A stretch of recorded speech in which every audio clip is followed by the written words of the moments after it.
And welcome, ladies and gentlemen, to another edition of Tornado Talk, live here at Dugan's Pub. Thanks for joining us here at Dugan's Pub tonight. We have an exciting show on tap for you. The man to my left will be our first guest, men's basketball head coach Lee Burgess. We'll hear from women's basketball head coach Donald Hudson. We'll have two student athletes from the Brevard College Tornadoes volleyball team, Sydney Fox and Mariana Rodriguez. We'll have two student athletes who starred in this past weekend's thrilling 38-34 win on the football field. Bubba, Craven, and Wesley Ross will be joining us. And, of course, our regular segment this time of year with football head coach Bill Khayat. Coach Burgess, before we get to you, let me just recap the audience on what they missed this past week, since they saw us last. You saw us last on a special edition that we held at the Myers Dining Hall, where we welcomed back the 11 cyclists who made the trip to the Mountain Bike National Championships, and a lot has happened since you saw us last. First, volleyball had a big win, 3-0 over Agnes Scott. We'll hear from two of those volleyball student athletes shortly. Men's soccer had a big win on Friday, 3-2 over LaGrange, goals by Mateos Masukawa and Brock Tuttle. And then Saturday was just an action-packed day for Brevard College athletics. Volleyball went to a tri-match in Lookout Mountain, Georgia. Football, the thrilling 38-34 win, 4 touchdowns by Dalton Cole, game winner to Bubba Craven. We'll talk a lot about that game this evening. Women's soccer had its senior day, a 6-1 win over Regent. Ashley Hughes, 3 goals and an assist. Megan Shina, 2 goals and an assist. Caroline David, 2 assists. And Chloe Profit, a goal and an assist in that win for women's soccer on senior day. Men's soccer had their senior day as well.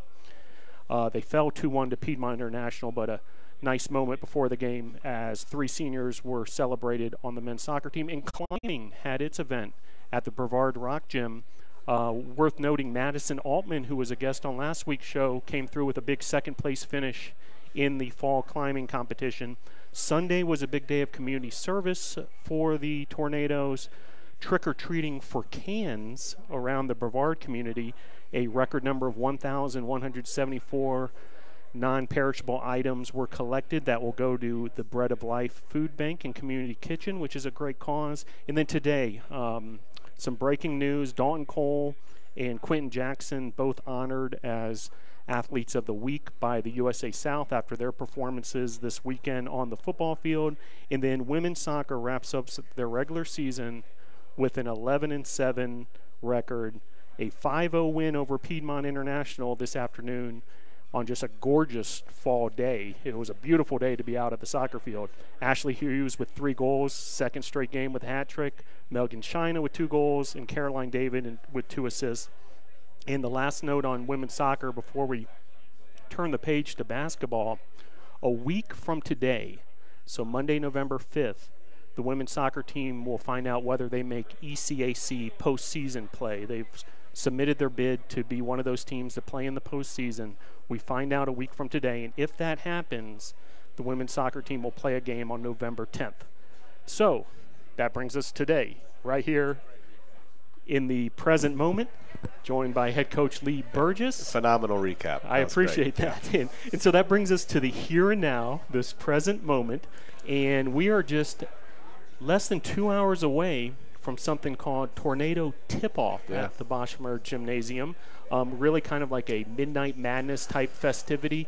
Before we get into this year's team, Coach, what can fans expect to come on over to the gymnasium for the Tornado Tip-Off tonight? Yeah, so tonight it's a good little introduction for our team and the women's team and our cheerleaders as well. So, we've got some prizes and some games set up for fans to come and watch, and we'll introduce the cheerleaders and the women's team and the men's team. We'll turn the lights out and have some lights going and some walkout music and make it as fun as we can. And both teams will play a little bit. We'll have a few competitions between the two teams, dunk contests for our guys and stuff like that. So we'll try to make it as engaging as we can and as fun as we can, and it should be a good time. Yeah, so if you weren't aware already, we've been talking about it for a couple weeks now, or you just slipped your mind, if you're in the area, head on over. 9 p.m. start. We'll be going for a couple hours beyond that for sure. So if you're running a little late, it's probably okay.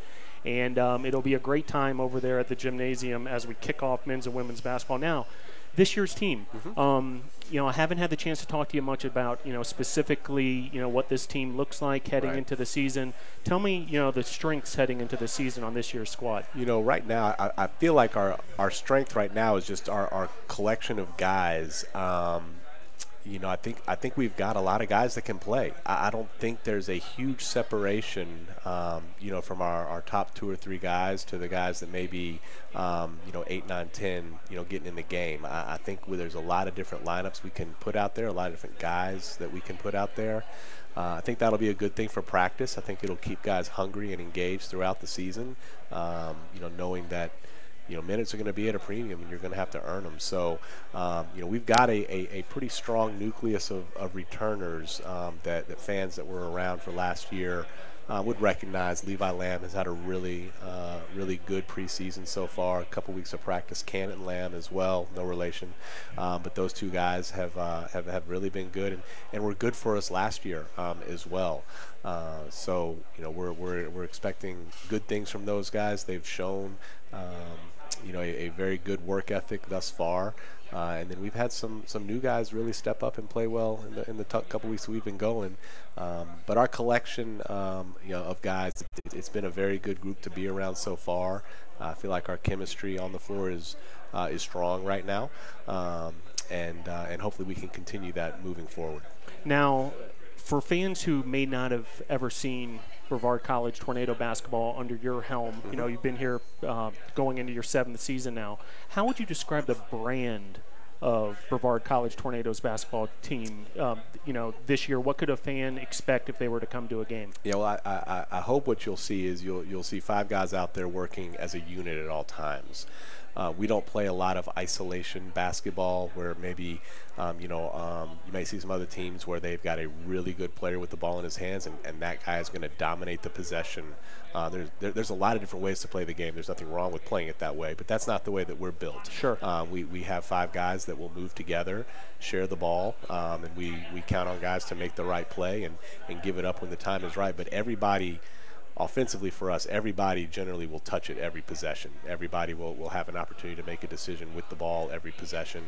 So one guy's you're not going to see one guy dominating 80% of the possession with the ball in his hands. That's not really how we're made up. We'll shoot a lot of threes, and we'll try to score the ball around the basket as much as we can. There's not a ton of mid-range to how we play, but we do try to give the guys the freedom to go make plays, when they see the time right. But typically we're going to shoot a lot of threes, hopefully make a lot of threes. And you're going to see it from everybody on the floor. Our bigs will shoot threes, our guards will shoot threes, and that's kind of, the way the game is going now is almost positionless basketball in a lot of ways. And, we play similarly in that regard, in that a lot of our spots are interchangeable. Whether you're, a big or a wing or a guard, you're going to have the ball in a lot of different areas on the floor. Defensively, I hope that you'll see a really, really gritty group that are playing together on a string and, are diving on the floor for loose balls and scrapping for rebounds and picking each other up when we're diving on the floor and taking charges and all that kind of stuff that I think is important in defense. But we play a lot of matchup zone, a lot of switching stuff to try to keep our faster guys guarding on the perimeter and our bigger guys guarding around the basket. So we'll play a lot of that, mix it up occasionally, but that's kind of the general of how we play. Makes sense. Now, when you mention the defense, one thing that I often think of whenever I'm talking to a coach is just how much do you emphasize defense in practice? I mean, you've been going through preseason practice now. I'm sure it's not the favorite part of practice for the student athletes at times because a lot of it is just plain old hard work. Yeah. But if you were to throw a percentage on it, how much of your time in the practice setting do you think is devoted on the defensive end? Yeah, I would say, for instance, today, we practiced for 2 hours today, and we spent 35 minutes on strictly defense. Now, even when we're working on offense, we've got myself and our associate head coach, Kalen Johnson, and usually when we're working on an offensive segment, one of us will be looking at offense, and the other one will be kind of coaching up the defense and talk about our principles and things like that. So I would say we're secondarily looking at defense even in situations like that, but primary defense, probably 40 minutes of that 2 hours was spent strictly on defense, where that's where our eyes are, that's what we're focused on, that's what we're coaching. Yep, and the idea is that that'll pay off, especially late in the season, you know, when, you know, you can go adrift a little bit, I would imagine, as far as, you know, guys wanting to stuff the stats or, you know, keep on shooting those threes or what have you, but you got to remember, you know, the defense is what wins. No doubt. Now, looking at your schedule, open with 5 games on the road, and the home opener's not till Tuesday, November 20th. That season opener, by the way, if you're down in the Orangeburg, South Carolina area at South Carolina State, Tuesday, November 6th. Is that an advantage or a disadvantage, you feel, opening on the road with 5 straight on the road? I would rather have a home game earlier. Now, one of those 5 is a neutral site game, so it's not a true road game.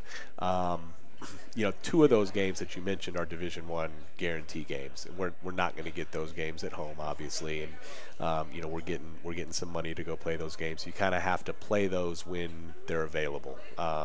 There's not a lot of flexibility on our end with that. We got to go play them. You know, I would rather have a home game a little bit earlier in the schedule. It didn't work out that way, and these 2, South Carolina State and USC Upstate, presented themselves as games where we could get some money and go play a Division I opponent. Another one against Barry is on a neutral floor, not really a true road. So Sewanee a true road game. Toccoa Falls is a true road game. So when you look at like opponents, you know, those 2 are on the road. Division I's are kind of they're road games, but they serve a different purpose a little bit, and then a neutral site game. So yeah, I would love to have a home game earlier. It didn't work out that way this year. Now, Coach, if we can get to you personally a little bit, you know, first of all, thanks for all your hospitality in my transition up here to Brevard, North Carolina. But you're entering your 7th season here at Brevard College. Tell me a little bit about your path. You know, what got you into coaching? How'd you eventually end up at Brevard? Yeah, so I played college basketball at Samford University down in Birmingham, Alabama. And, you know, listeners may be familiar with that name. They're in the Southern Conference with Western Carolina and schools like that. So that's where I played and knew I wanted to stay around the game. I wasn't sure in what capacity when I first started college, and didn't know if, you know, athletic training might be the route, or, you know, maybe be an agent or something like that. But I knew I loved the game and wanted to stay involved somehow, and just kind of gravitated to coaching, and then wasn't really sure if I wanted to coach in college or coach in high school. So I got an education degree and did my student teaching, and had a good experience student teaching, but realized it wasn't really what I wanted to do. I didn't want to be at a school all day teaching and then go coach in the afternoon. And so that shifted my thought to college coaching. You know, it can be kind of tough to break in to that business, but having played, it helped me kind of get my foot in the door.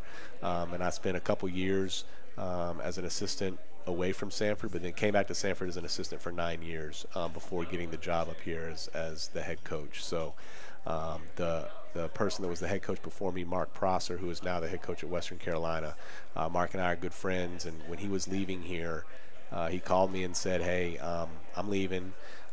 They've asked me to help kind of identify some people for them to look at. Would you be interested? And I told him, yeah, I would love to have my name in the hat there. And so he got the ball rolling there, and came up here and interviewed, and they offered, and I took it, and here we are 7 years later. And now, a couple seasons ago, you also gained the title as assistant athletic director in charge of you know, facilities, internal relations, that kind of thing. You know, we have a regular segment on the show, so we can kill 2 birds on one stone here, where we let listeners get to know people behind the scenes in the athletic department. What are your responsibilities in that role? Yeah, so I handle all the scheduling for our shared facilities, whether it be the weight room or the gym, our soccer turf field. So any space that multiple teams are going to use that we've got to coordinate schedules, I manage those schedules. So I'll meet with the coaches to set the times and try to get an idea of everybody's needs, and get everybody what they need when they need it as best I can, put those puzzle pieces together. And then I also handle a decent bit of our team travel, the logistics of the transportation when teams are going to be in vans, and setting those up. And, you know, this person needs a car to go recruiting in, and this person needs a couple vans to go play a game. So the travel needs and the facility scheduling are really my 2 main jobs. I'll help out with some game day stuff here and there, you know, when I'm needed, but my 2 primary jobs are mainly logistical things that need to be worked out. Well, and being the head men's basketball coach and being in that facility so often, Yeah. probably just the right guy for the job. Now, last thing, you mentioned assistant coach Kaylin Johnson, KJ. Yep. He's been with you a long time. He has. Yeah. He has. You know, show him off a little bit to the audience. Well, first of all, he's now our associate head coach, Kaylin Johnson. So we were able to get him that promotion in the offseason, which he certainly has earned and deserved. I recruited Kaylin to Samford. So I've known Kaylin since he was a senior in high school. Recruited him to Samford, coached him there while I was an assistant all 4 years. I was getting out of I was leaving Samford to come up here and needed an assistant. And Kaylin had one more semester to graduate, but he was somebody that I knew I would wait a semester for. So I didn't fill that spot for that first semester I was up here. I was up here by myself for that first semester waiting on him to graduate. But completely happy with that decision. He has been fantastic, an extremely loyal individual, extremely trustworthy. The guys love him. He's got a great eye for talent when we're recruiting. And I trust him with every aspect of our program. That's why he's now the associate head coach. He and I visit a lot on a lot of areas. But if there's ever anything that I have to that I can't get to right away, that I have to give to him to deal with, I've got complete confidence that he makes a good decision with it. And I'm extremely fortunate and blessed to have him. He does a great job, he's earned the right, if you want to call it that, to move up in this profession. So when that happens, I'll certainly miss him, but I'm loving having him in the time before that happens. Yeah, you guys sound like a amazing team. I'm looking forward to seeing your squad in action. Looking forward tonight to Tornado tip-off, 9 p.m. over at the Boschmer Gymnasium. Yeah. Coach, thanks for joining the show. Thank you. We'll see you in a couple hours over at Tornado tip-off, and looking forward to some BC Tornadoes men's basketball. Thanks, Phil. Thanks, Coach. That was head coach Lee Burgess of the Brevard College Tornadoes men's basketball team. Now just an hour and 48 minutes from the start of Tornado tip-off. Hope you can join us 9 p.m. over at the gymnasium. And right on cue, we'll shift gears from men's basketball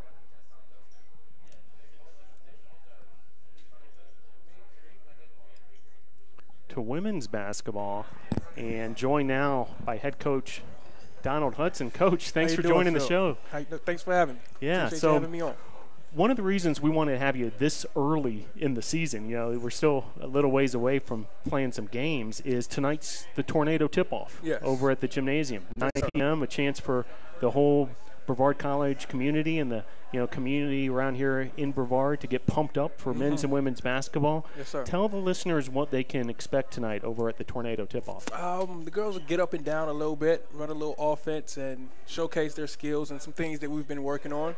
Hopefully, with things like this, you always have your fingers crossed that nobody twists an ankle or pulls a hammy or anything like that. But we'll go out, we'll put on a good show, have some fun. And I want to thank everybody right now in advance for coming out. The support that we get from the community is tremendous, and we don't take that lightly at all. I want to thank everybody for that right now. Appreciate you saying that. And it should be a lot of fun over there. Yes, sir. All sorts of theatrics planned and surprises and that kind of thing. So it should be a ton of fun.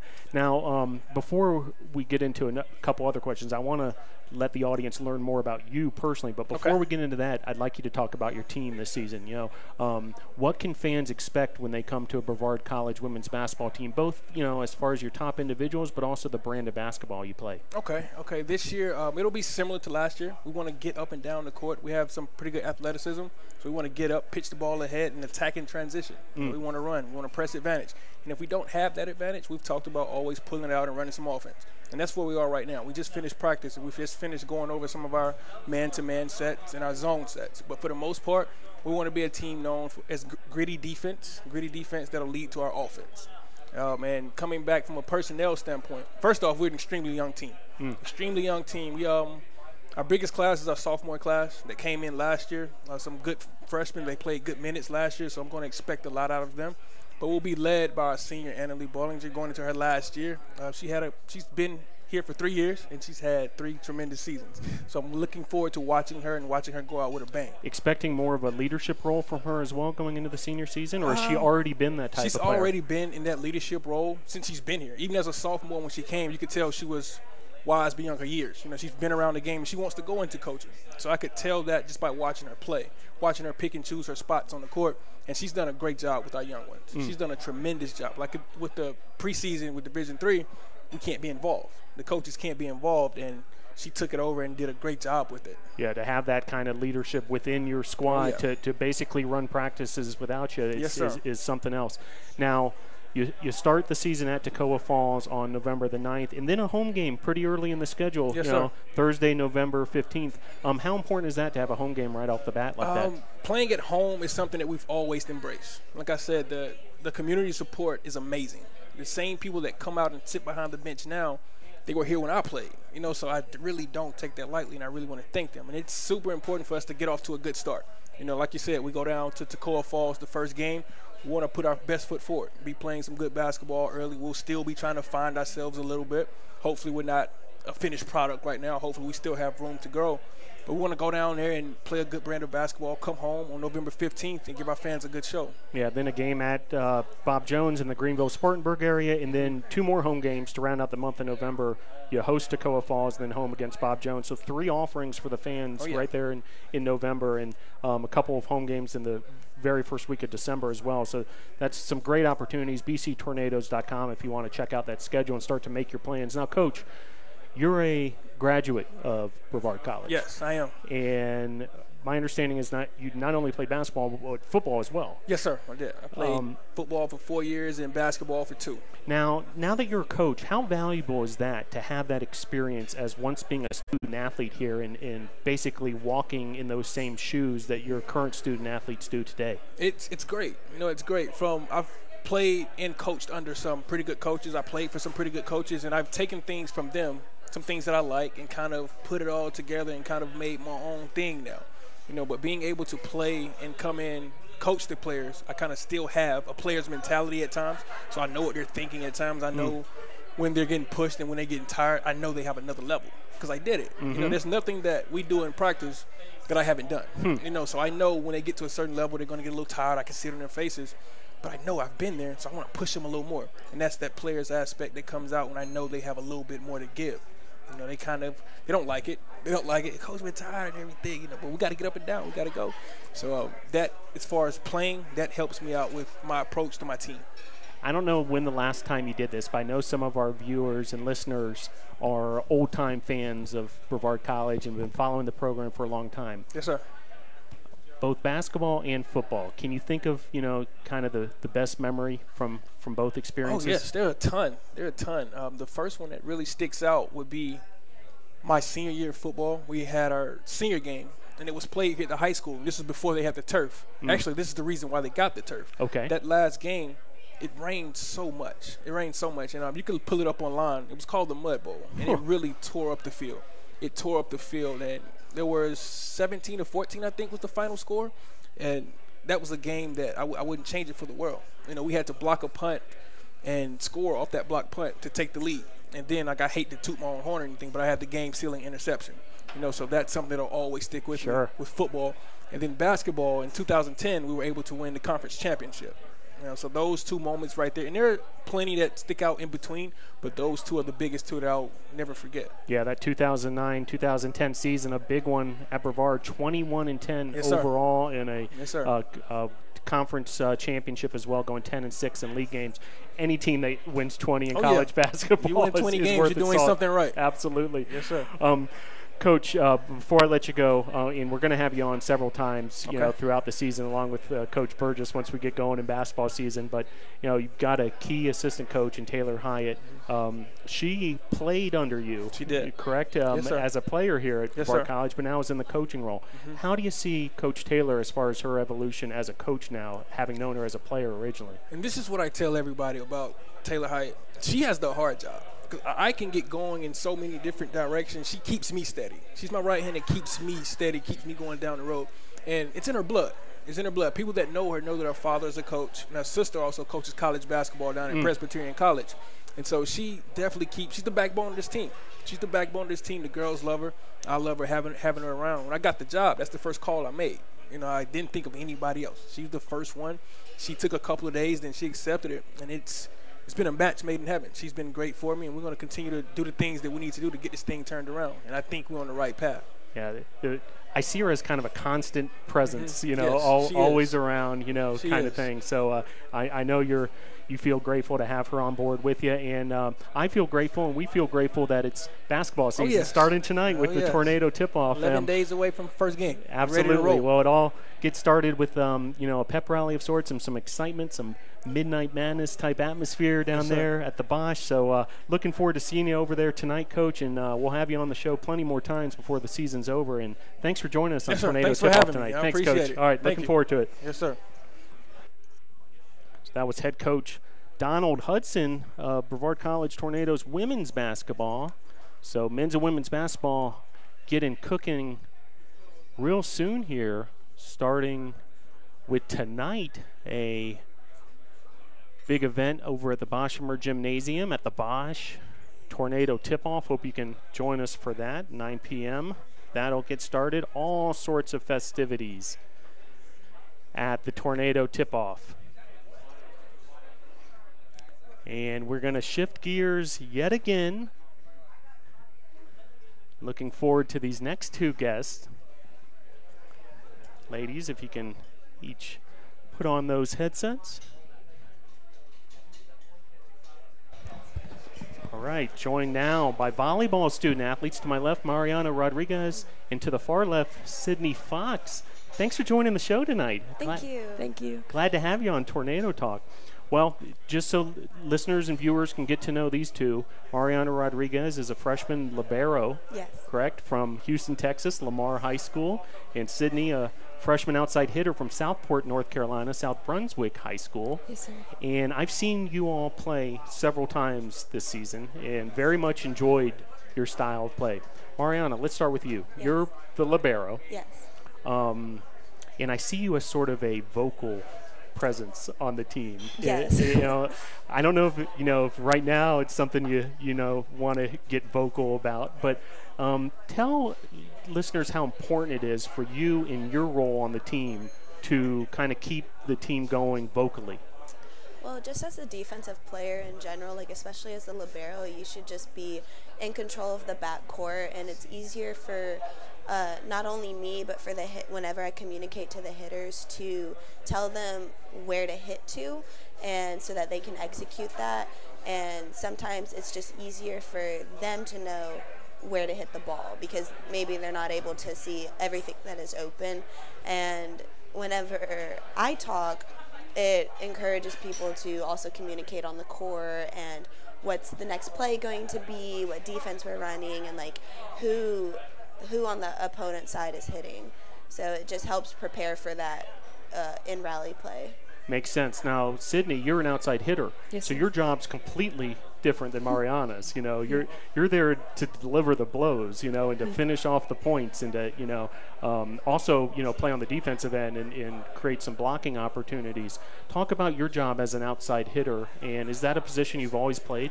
Yes, sir. Whenever I started, I went straight from I used to play middle, and then I went to outside, but my role is really just listening to everybody and putting the ball where she tells me to and getting those points and helping keep up with the team, like keeping how hype we are on the court and stuff like that, and putting blocks up so it's easier for us to dig balls up so we can create plays and helping out in the back row sometimes. Now, as an outside hitter, you rely on your setter, Hannah Gordon, quite a bit. Yes, You sir. know, and she's setting you up for those big kills. You're second on the team with 166 kills. Talk about Hannah Gordon and your chemistry with her, how she sets you up for those winners. Well, coming in, not knowing her, it was very hard just because you have to know, your setter has to know your hitters personally. And we finally sat down and talked about everything, and she finally learned my style of hitting so she could set me appropriately. But now we're very good friends on and off the court, so it's a whole lot easier on the court when we're playing for her to set me and I get those kills and stuff like that. Now, Mariana, you're from Houston, Texas. Yes. I'm from Miami, Florida. I just moved up here about 6 weeks ago. Oh, wow. Houston and Miami are kind of similar. You know, yeah. big cities down south. Very diverse. Lots of Spanish being spoken in both Yes. places. How did you find Brevard, and how are you liking it so far? I honestly found Brevard because I was trying to create confidence for myself. I was having a lot of confidence issues when I was in high school. I was trying to go D1 or D2, and I was trying to stay in Texas, so I just started sending out emails to any schools that would say yes, just to be like, oh, okay, like I'm good enough to play in college. And so I even emailed a school in Alaska.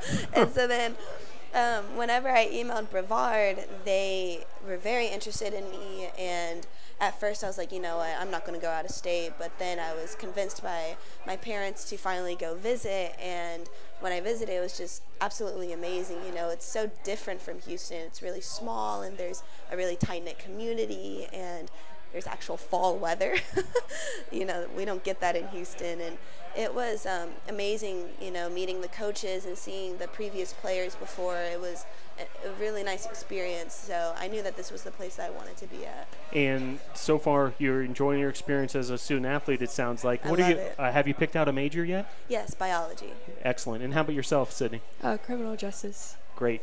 Now, Sydney, you're from here in North Carolina. Yes, Was Brevard a college that, was kind of on your list early on, or did you discover it late in the process? This was my first choice, and I emailed them right away once I could, and never heard from them. And about 2 weeks before I was about to sign to another school, they ended up contacting me, and I got out here for a visit really quick. So I signed really late compared to most student athletes. So. Okay, now pretend they're not watching or listening to the show. I want you each to talk about your coaches. We've had them on as guests, head coach Anna Grant and assistant coach Bailey Hayes. What makes them great coaches? The fact that they're both different. You know, their personalities are completely different. And so Anna's the more strict on coach, and she'll get on your butt if, you do something wrong, and so that kind of snaps you into it. While Bailey is the more technical application side of it. So then whenever you need that, it's okay, this is what you need to do, technical wise, then that's what they are. Like, they both just contradict each other in a very good way. Right, it's like a yin and a yang type thing. Yeah, makes sense. How about yourself? Your thoughts on the coaches? I agree with that as well.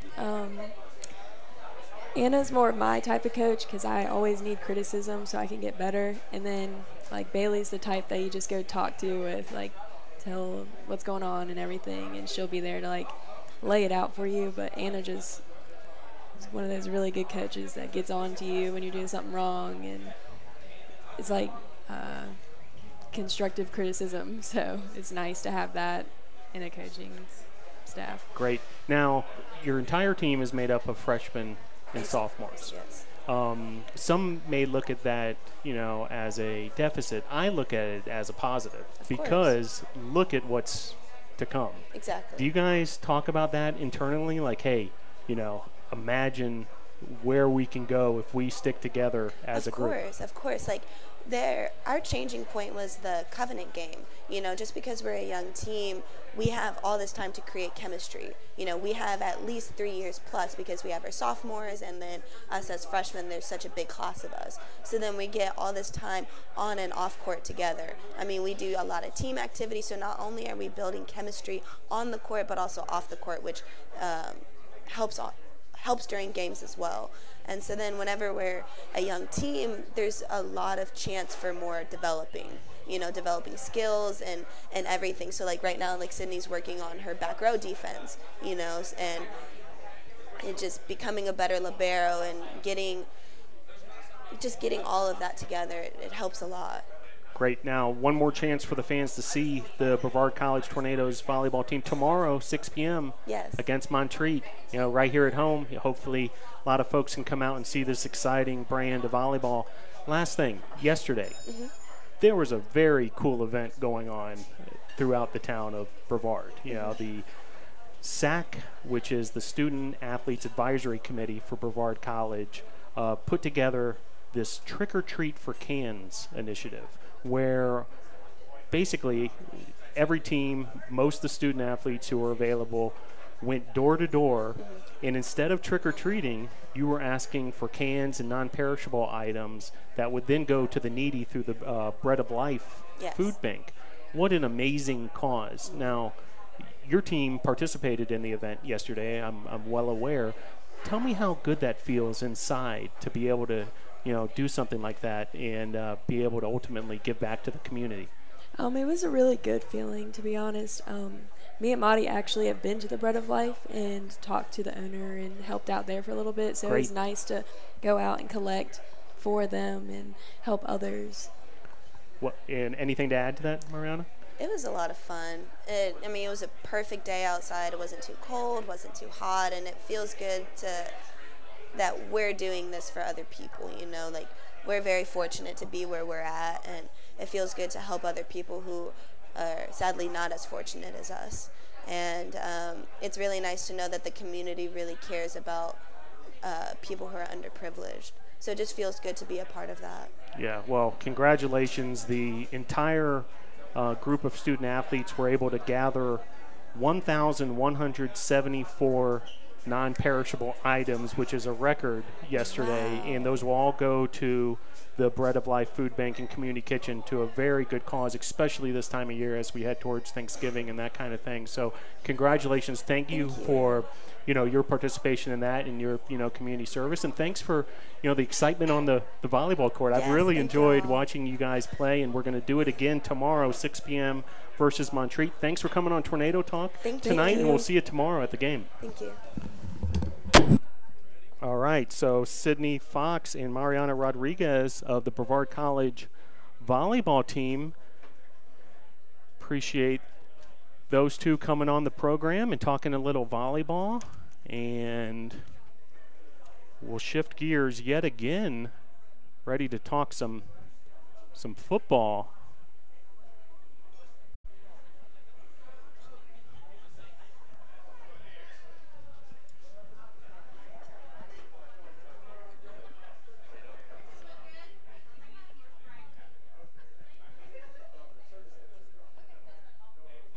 All right, we're joined now by Bubba Craven and Wesley Ross. Bubba Craven, senior wide receiver from Pleasant Garden, North Carolina, Southeast Guilford High School. Wesley Ross, sophomore safety from Cumming, Georgia, West Forsyth High School. And gentlemen, thanks for coming on the show tonight. Thanks for having us. Thanks for having us. Yep.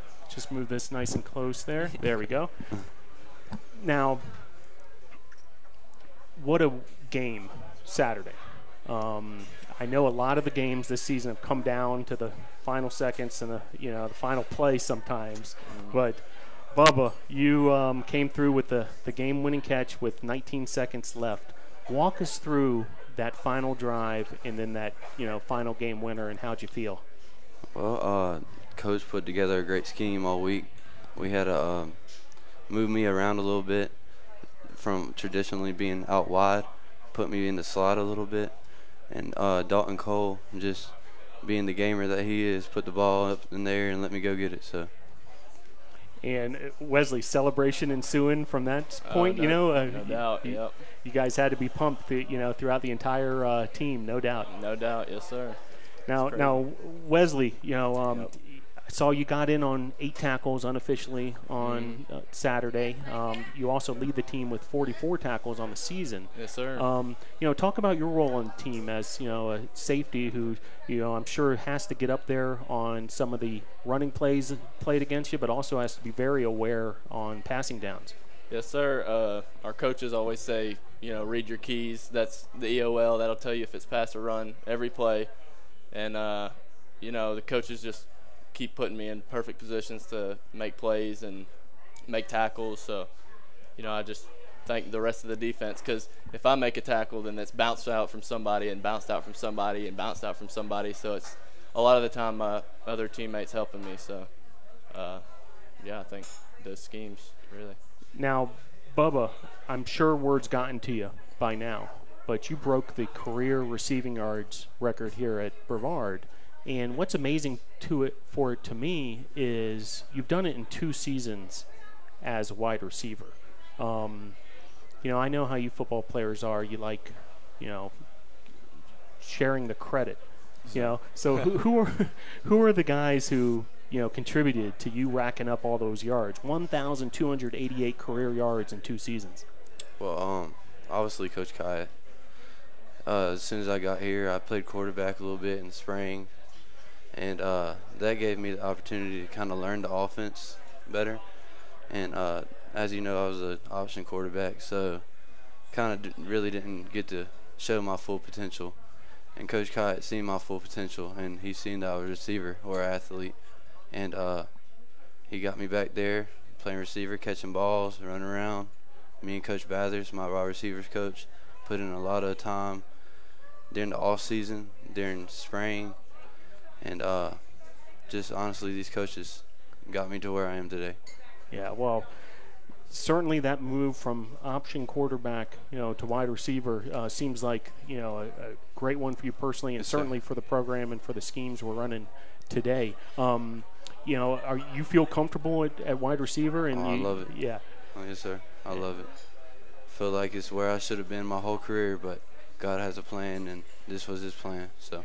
Yeah, well, you keep on doing what you're doing. So we're really enjoying watching you play out there on the wideout position. Now, Wesley, have you played defense your entire career? Was there a day that you maybe even played both ways when you were growing up? 5th grade, I think. Last time I played offense, I played tight end. But yeah, I played corner in high school, all throughout high school. Came here, played corner for I think a week and a half during camp last year, my freshman year. They moved me to safety, and I couldn't be happier. I love it. And tell us about that. How tough is it to move from corner to safety? At first it was challenging. Corner, you see the coverage call and you're good. You know you got deep half or deep third or man-to-man. And safety, I'm out there making calls. We're out there, having to read throughout the whole offense before the play even snaps, really. So it's a hard change at first, but I would much rather be playing safety, no doubt. So now, 2 of your teammates, and we'll let offense talk about offense and defense talk about defense, won USA South Athletes of the Week honors today. Bubba, we'll start with you. That your quarterback, Dalton Cole, for the second time this season, won an honor of Athlete of the Week honor, 4 touchdowns on Saturday. From your perspective as one of his targets, tell us about Dalton Cole. Dalton, first thing I think of Dalton Cole, I think a gamer. In practice, we do good in practice, but just when we play the game, something flips the switch with Dalton. And to see him take the ball off and run it from a former quarterback, I love that. And to see him not go down on the first hit and stuff like that, it just gets me fired up, and I know it gets the offense fired up. So we kind of build off his momentum.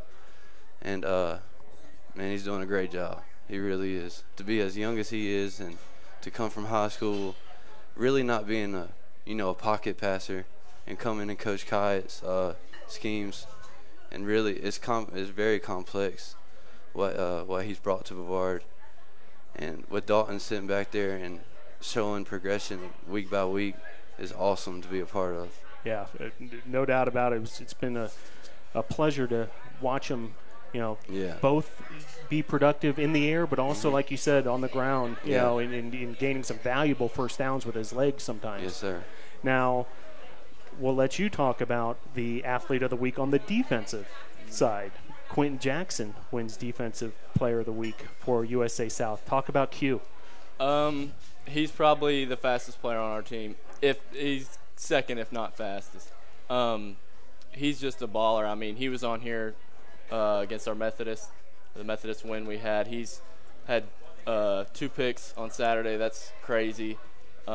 He just he goes out and plays, and he's 155, 160 pounds, but you don't want him coming to hit you, I promise you. So he's really just definitely an asset at corner on our defense, and I'm glad saw him get Player of the Week. Yeah, so. well-deserved awards for those 2, and well-deserved win on Saturday, 38-34. Very entertaining. I've been telling the fans every week, that's an entertaining brand of football you all play there. You know, just the thrilling finishes time and time again. Now, last thing, we've got a big game this weekend on the road at Averett up in Virginia. How's practice been going so far this week, and are you guys ready? Oh, we're very ready. This team's got a lot of seniors, a lot of juniors in the secondary and up front. And when the seniors and juniors come out, you know, they put more seniors and juniors in. So it's going to be difficult for us to keep our wind underneath us. This is the 7th game of the year. We're getting a little later in the season, but we're ready. We're on we got some momentum behind us, and we got some good schemes. The defense playing good. Dalton's playing great, and we run off of Dalton. So we ready for this one. And anything, Wesley, we should be looking out for on the defensive end against this Averett team? We got to be physical. It's going to be the most physical game we play all year, no doubt. You know, they're going to be bigger than us, stronger than us, faster than us. It's just, you know, they're all seniors. We got, you know, mostly sophomores and freshmen playing on defense. So we got to, you know, just bring it. I mean, can't say anything else. It's just got to come from our heart, no doubt, well, to pull it out.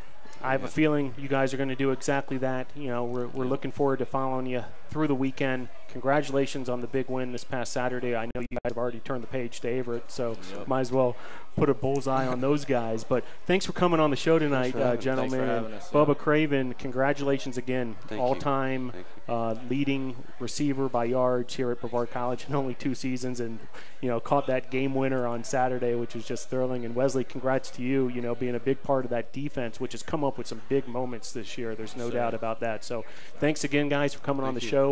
We'll talk to you down the road. All right, thank you. All right, that was Bubba Craven and Wesley Ross, 2 members of that Brevard College Tornadoes football team that came up big this weekend.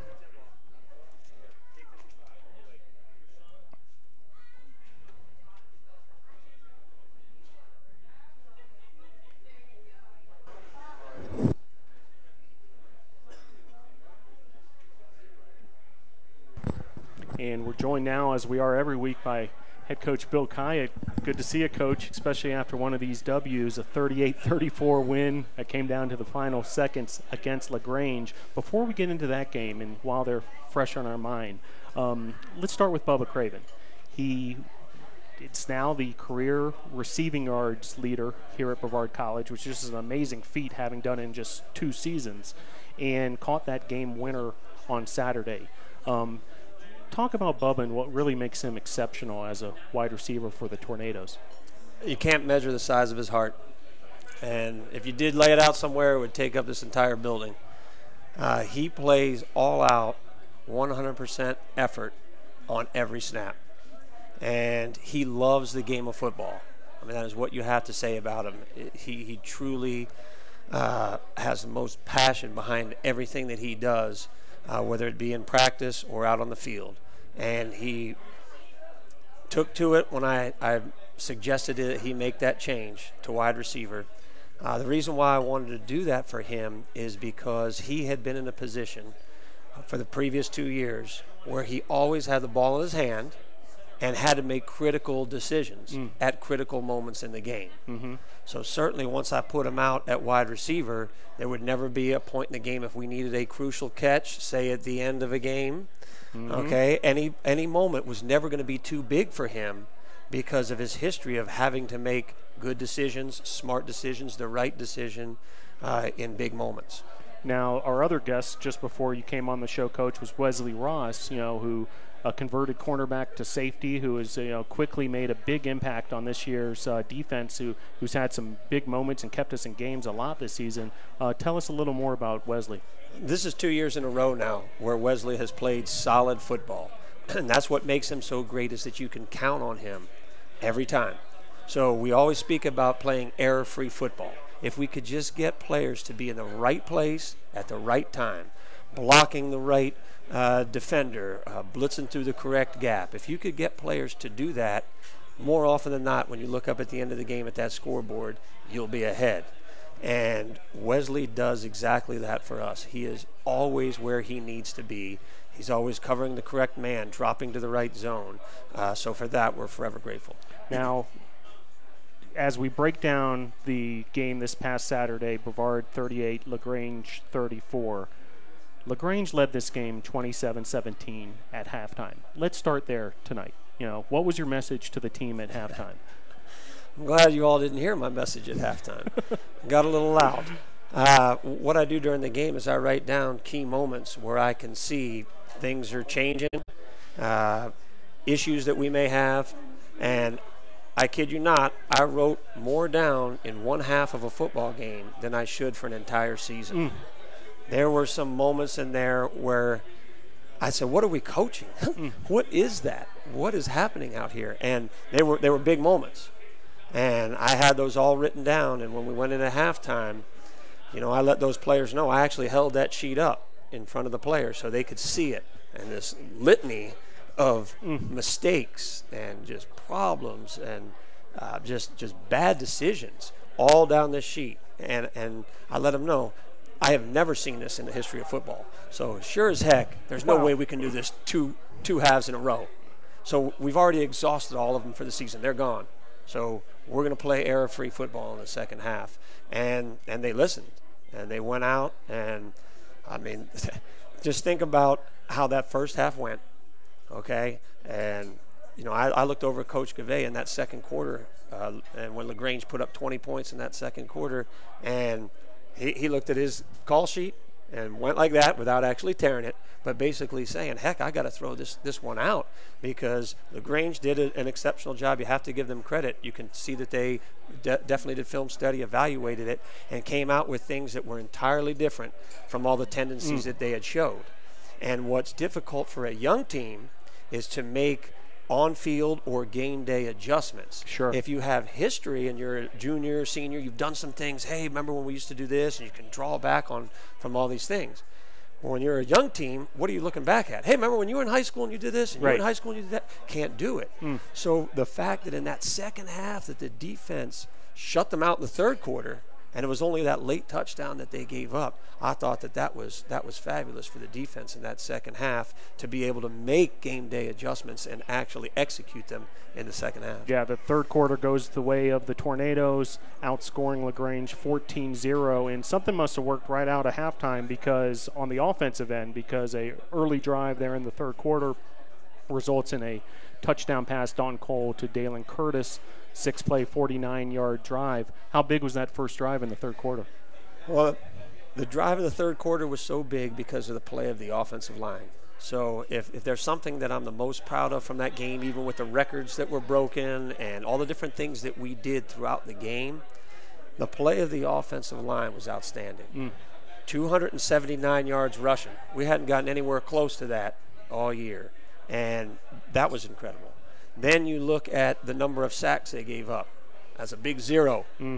Okay, so with no pressure in Dalton's face, what does Dalton do? Throws 4 touchdown passes and 0 interceptions. That's right. Okay, and the few times that he got hit, he was trying to make a big play on his own. So we have certain schemes where if a certain defender comes, he has to throw it. So it's the quarterback picking up the defender and the receiver, and he has to make the throw, and the warrior that he is, he wants to stand in and make a big play when he could make an easier one and not take the hit, but that's how he plays football. Then later in the third quarter, the Tornadoes go up 31-27 on a Tyler Gregory 12-yard run. Tell us how that one constructed. Tyler, all year long, has been a guy that we can count on.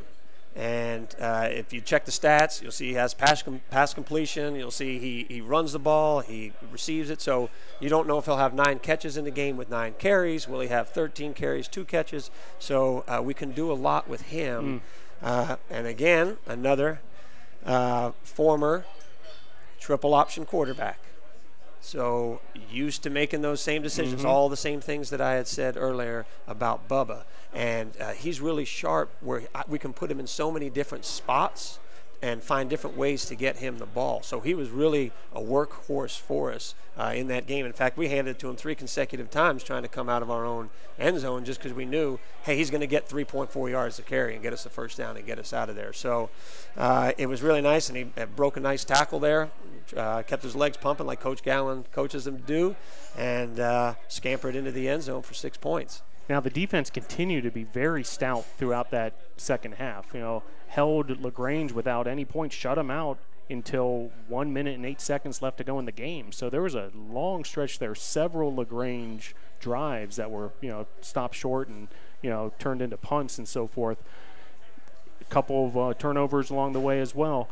Now, LaGrange scores with 1 minute and 8 left to go in the game, and here we go again. It feels like, deja vu all over again at Brevard Memorial Stadium. We've seen these games come down to the wire before. What do you feel like was different this time around that resulted in the W in that game-winning drive? Well, this is some things that I've learned from my time here at Brevard. I've learned a little bit about the history from those that have played at Brevard, those who have watched games over the time. Just a sense of, if Brevard does get a lead, it was typical to feel like we have to hang on and not lose this game. That was kind of the mentality in the past. And then certainly if you ever get behind, now you're really in trouble only because of the style of offense. And over the last 2 seasons, we have learned that you can be down at halftime. You can be down at the end of the game and drive and win the game. And I'll tell you what I felt was different. Okay, we talk about energy. We talk about the things that happened at Brevard Memorial. When that ball crossed the end zone, okay, to put LaGrange up, there was no sag in our team. There was an immediate response to say, we're going to go down and win this game. And that I have not seen in 18 months. So I've never seen that before. Typically it's the slumped shoulders, all the air comes out, and we go totally flat. And I did not see that from one player. There was no disappointment. There was no one hanging their head. And for that reason is why we were able to take that down the field. The word that comes to mind as you describe that is confidence. That's right. That's what's emerging with this team that's growing up before our very eyes, and now is confident that they can put a game away like that. Yeah, and I think I mentioned this to you when we were in the CAF last week, I believe, but is about learning how to win. And there's so many different types of games to win. So you got to learn to win the ones that you're supposed to win. The ones where you're blowing somebody out and you got to keep the lead. The ones where you're behind. The games where you're the underdog. I mean, there's so many different types of victories to learn how to accomplish that you have to experience all that. But you can't get the experience without the win. But you can't get the win without the experience. So, it's an interesting thing to watch grow in front of you. But we're definitely on the right track. Now, 2-1 at home now, 2-3 in the USA South Conference. Still looking for that first road win in a big test this week up at Averett in Virginia.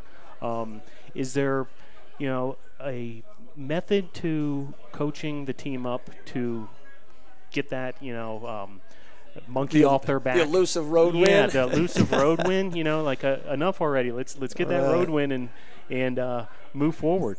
It's hard to believe that last season we were a winning team on the road. So we were the first team in the history of Brevard football to have a winning record on the road. Went 3-2 and beat all the in-state conference opponents, and just really had a fabulous time of it. And we did it a little differently last year, the way we traveled. It was very bonding, a lot of team bonding, the way we did it. But just the way things are this year, it was unable to have the same type of travel. So it's a little different style. And so the road thing, it's not so much about the atmosphere. And there's really no difference in how we approach it during the week, because it's not really a situation where you're going into it and, okay, hey, now we're not going to be able to hear when we're down in the end zone, so now we have to do different type of silent snap counts and things of that nature. But it's really about just not looking at something and being, this is a different atmosphere, and I don't remember learning in this atmosphere. So at home, being able to be in a field, the weather, the surroundings, everything's similar. So sure. Heck, I learned that way back in high school. I always sat in the exact same seat, unless they were assigned. But if I could choose my seat, I always sat in the exact same one, so that everything that was around me was in the same spot. The clock was in the same place. The extra desks were over here. The podium was over there. And it just made it easier to learn because I didn't have all these things around me that were making it different for me. So I think that's what happens when we get on the road. Now the surroundings are all different. It's different footing, different lighting, whether it's the sun's in the cloud and the different areas for things, and the confines. We get Maryville and the stadium's all the way up against us, and the fans are right behind us. So everything's different. Sure. So a lot of times that can take away from the focus, and that's why coaches use words like focus to say, hey, you got to shut all that out, be all tunnel vision, and stick to the plan and get a victory. Now, Averett is a formidable opponent, and I know you and the staff have been Good choice of words. Scouting them already this week.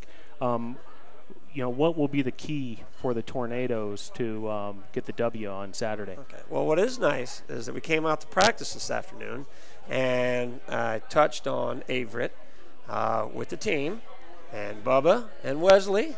They both threw out a few things. I said, wow, they actually listened to what I said. Yeah, no, I got that impression as well, Coach. And Wesley was right in how he described what type of game this is going to be, because Averett is big, but just because you're big doesn't mean you're physical. But they are physical. Okay, so they will bring it to you on every snap, whether that is offense, defense, or special teams. They're humming. So we cannot absorb. We have to attack. So this will be the most physical game they've played all year. So Wesley was correct in saying that. Bubba hit it right on the money. Okay, offensive staff is in there watching the defense and evaluating the opponent, and looking at who they have on the roster, and they're just shuffling them in and out. There goes a senior in. There goes a senior out. Here comes another senior. Seniors across the board in the back, and then certainly there's got to have one of them coming. So there's so much experience on this team. And they've won games, so they have experience winning games with experienced players. And what they do well, steal this from tennis, they thrive on unforced errors. Okay, so if Brevard College, make an error, they're going to gobble that up. And they just sit back and do everything properly, do everything. They're very methodical in how they operate, and they just let the opponent make the error. Because sure enough, at some point, you're going to lose focus and you're going to mess it up, and then that's their advantage. So that's how they play. But while they're doing that, they bring that factor of intimidation with coming at you like that. Well, certainly that message you had for the team this past weekend at LaGrange, I'd imagine it's going to be similar. Can't afford errors. Well, that and you can't afford errors against these guys, Averett, it sounds like. They would have cashed in maybe even more than LaGrange did. Well, if you look at the LaGrange game and you look at the Wesleyan game, believe it or not, we probably made the same amount of errors in both games, all told. What happened in Wesleyan? 3 fumbles. What happened here? The opponent fumbled. Yep. And we got the 2 interceptions. So that was really the swap there. So in this game, the one thing that we certainly cannot have, that we had in LaGrange, that you didn't read out in that statistic sheet, 115 yards in penalties for Brevard College. That is more than a football field. We cannot give up that kind of field position to Averett. Otherwise, it is going to be a long, long day. So some of those, 15 of those were Bubba taking his helmet off after the touchdown, which should have sealed the game. But we can't have that kind of lack of discipline. And, obviously none of that gets coached. And some things are up to the judgment of the official. So, sure, but things like pre-snap penalties you can, are kind of inexcusable and you can avoid, right? And at times, it was the second time this year we lost a touchdown just because we didn't have enough guys on the line of scrimmage. And, we've run these things time and time and time again. But until you've played on a football field and experienced what it's like to be out there, the rush is so great that it can make your brain disappear. So things that you've done time and time and time again, all of a sudden when you get out there, just something different happens. And heck, I tell all the receivers, I say, you may have never had this ball thrown to you on this particular play in your life. But I promise you, when he got out in the game, you might look over and that ball's going to be right there. That's just the way it happens. So some of those errors, those are difficult to swallow. But if we do the right thing more often than not, we'll end up victorious. Well, big game this weekend at Averett, and then 2 more home games for you fans to check out. Home against Greensboro on November the 10th, and then home against Allen on November the 17th. any fan who's come out to Brevard Memorial Stadium has, if you can't enjoy yourself with that sort of exciting football, I don't know where you can. My suggestion to the fans is make sure that you continue to exercise properly, because that heart will be racing at these games. And I learned from a coach that I was with at the Washington Redskins named Jim Zorn, who's the head coach, and he used this phrase about act medium. And as a coach, with don't jump on the roller coaster of emotions in a football game. That is all over the place. And typically you would see me like that. I typically like this, and I don't really move. I don't really show much as far as emotions concerned. But that last game, I nibbled, and I jumped on that roller coaster. And if you watch that touchdown to Bubba, I couldn't handle it. Before I let you go, because I should have done it earlier, let's talk about that touchdown to Bubba, because, as you know, when the annals of Brevard College Tornado history are told, that highlight is certainly going to be part of it. That 21-yard pass to Dalton Cole to Bubba, 19 seconds on the clock for the game winner. Break it down for us. What was the play call? How did it unfold? And obviously Dalton and Bubba connected. Right. Well, a lot of times it's all about a feel from a quarterback, and what you weren't able to see was a lot of the things that Dalton did within the game, even evaluating the film with the players today. Dalton talked about an adjustment that he had made on his own, something that he saw, eliminated any type of motion just so he could get a ball to Bubba. He sees a matchup, he likes it, and he takes it. So that shows a lot of maturity for a guy, and Bubba's talking about how complex this offense is. So to have a complex offense, to be able to understand enough to make his own adjustments, I thought it was fabulous. Really on the last play, to be honest, and Dalton knows it, he's sitting over there, and he knows it. Certain things are designed to go to certain players based on particular coverages. And we did definitely have one player completely uncovered that he could have thrown to, and maybe there was a catch and run there. But when you start having certain things going certain ways, and they had a rhythm, Bubba and Dalton had a nice rhythm going throughout that game. And what Bubba had mentioned earlier on the show about Dalton being a gamer, Bubba is that as well. He was really talking about himself at that same time, but he'll never let you know that he's a great player. I mean, he's just that humble of a guy. And so you have one gamer in Dalton Cole, one gamer in Bubba Craven. Why not throw him that ball to the corner? And he just knew. Dalton said, if I'm going to throw it up to somebody, I'm going to throw it up to Bubba. And this game means so much to him, and this victory would mean so much to him. I know he's going to make that play. Dalton, again, beautiful ball. Don't forget now, that was going into a driving wind. Mm-hmm. So for those watching on TV or on the Boxcast may not have known, but that thing was into a driving wind. So you got to throw a tight spiral. That ball's not a tight spiral. That thing flutters, gets batted down or picked off. So beautiful throw, beautiful placement where it's Bubba or an incomplete, and Bubba jumps up and makes that play. And, I mean, trust me, we paused that thing when he high-pointed that ball and had it in his hands. And what a fabulous feeling to see everybody from the cheerleaders to the fans, everybody just sprinting down into that end zone. Yeah, amazing execution, amazing moment for Brevard College. Last thing, Coach, and I'm going to take you off the field for a second with regards to your team. Your team participated yesterday in a great program put on by the SAC committee, the Trick or Treat for Cans initiative. Middle of the season, coming off a big game, practice coming up soon, I'm sure, big schedule to juggle, but somehow, your team was able to fit in the time. How big is community service, and how important is that to keep, everyone grounded and grateful and on the, with the right motives as you go through the season? Well, these players understand just how fortunate they are to be able to play such a wonderful game. And they're afforded those opportunities based on their family background and their support system. And they realize that not everybody on this planet has that type of support system, come from that type of family background. So we want to do anything we can to help the less fortunate. And they were all in. So I didn't have to threaten them in any way. I didn't have to say, okay, if we don't do this, I'm going to have to add laps or suicides or any of these kind of things. So all I had to do was mention it to the guys after the victory. And 1 o'clock on Sunday, they were all there.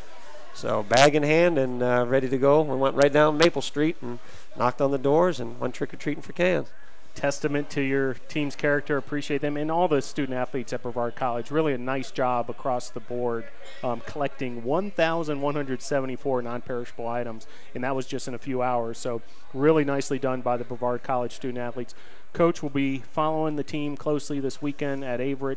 Best of luck with the road trip up to Virginia, and we'll see you next week on Tornado Talk. Thanks for joining the show. Appreciate it, Phil. Thanks. Thanks, Coach. All right, head coach Bill Khayat, weekly segment recapping this past week's 38-34 win over LaGrange. And head over to Brevard College's social media channels and check out the instant classic clip of that Bubba Craven catch from Dalton Cole with 19 seconds left on the clock. Just a thrilling moment for Brevard College Tornadoes, and congratulations to the entire football team for that 38-34 win. Congratulations also to women's soccer. Wraps up the regular season with an 11-7 record, a 5-0 win today. Ashley Hughes had her second consecutive hat trick in that match, and a week from today we'll find out whether Brevard College women's soccer has qualified for the ECAC postseason tournament. Exciting opportunity for the student athletes, and hopefully that tournament will come through, and if they do get selected for the ECAC tournament, they'll play a game on Saturday, November 10th, so stay tuned to bctornadoes.com for all that action.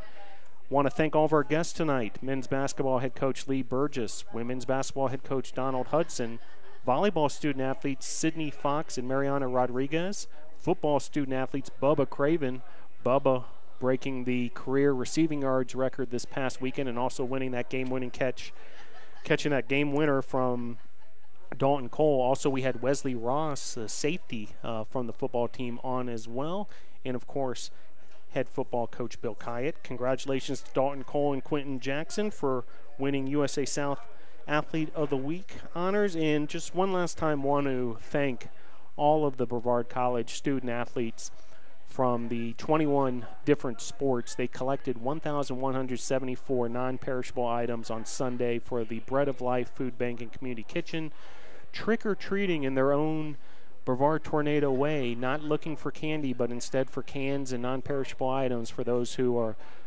needy. And just a great cause and part of the SAC committee's Cans Across the Conference campaign that's in conjunction with USA South Conference. So just want to give a big thank you to all the student athletes who helped out on that special project this past weekend. So we are now 53 minutes away from tornado tip-off and about to caravan over to the Bosch, where we'll kick off men's and women's basketball with a Midnight Madness type festivity. Hope you can join us over there at the Bosch. If not, stay tuned to bctornadoes.com. Also a volleyball game tomorrow at 6 p.m. at the Bosch. Follow us on Instagram or Twitter at bctornadoes, and like and follow the Facebook page where you're probably watching the show right now, Brevard College Athletics. For all of us at Brevard College Athletics, thank you very much for tuning in to another edition of Tornado Talk. We'll see you next time. Go Tornadoes.